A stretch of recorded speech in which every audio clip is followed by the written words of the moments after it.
ભારતીય નાગરિકોને વિદેશમાં સાયબર ગુનાઓ કરવા માટે બળજબરીથી સાયબર સ્લેવરીમાં ધકેલવાના ગંભીર મામલાનો ભેદ ઉકેલાયો છે।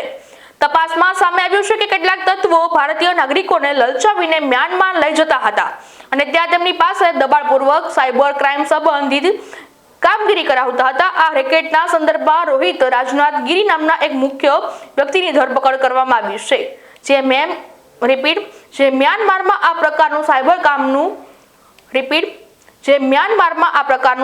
ક્રાઇમનું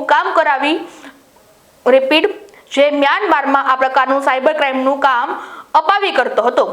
ઝડપાયેલા આરોપીની હાલમાં સઘન પૂછપરછ ચાલી રહી છે, જેના દ્વારા આ સાયબર સેલરી જેકેટના સંપૂર્ણ નેટવર્ક અને અન્ય ભોગ બનેલા ભારતીય નાગરિકો વિશે વધુ બહાર આવવાની શક્યતાઓ છે। સાયબર સેન્ટર ઓફ એક્સેલન્સ દ્વારા થોડા સમય પહેલાં સાયબર સ્લેવરીનો એક ગુનો દાખલ કરવામાં આવ્યો હતો। આપ સૌને વિદિત છે એ પ્રકારે ભારત સરકારના પ્રયત્નોથી કંબોડિયા, મ્યાનમાર, થાઇલેન્ડ વગેરે દેશમાંથી જે ભારતીય નાગરિકોને સાયબર સ્લેવરીમાં ધકેલી દેવામાં આવે છે, એ લોકોને રેસ્ક્યુ કરાવીને પરત લાવવામાં આવે છે।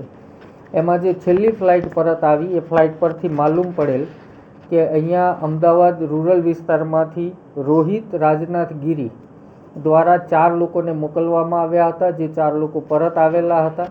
એ માહિતીના અનુસંધાને એમના સ્ટેટમેન્ટના આધારે રોહિત રાજનાથ ગીરીની ધરપકડ કરવામાં આવેલી।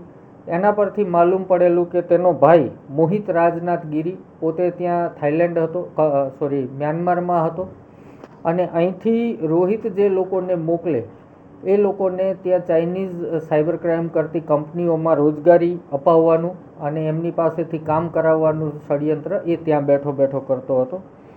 એ પોતે ચાઇનીઝ કંપની ગોલ્ડવિંગ એનો બોસ છે ધ કિટન, એટલે ધ કિટન ગેંગમાં માણસો પૂરા પાડવાનું સંપૂર્ણપણે કામ આ કરતો હતો।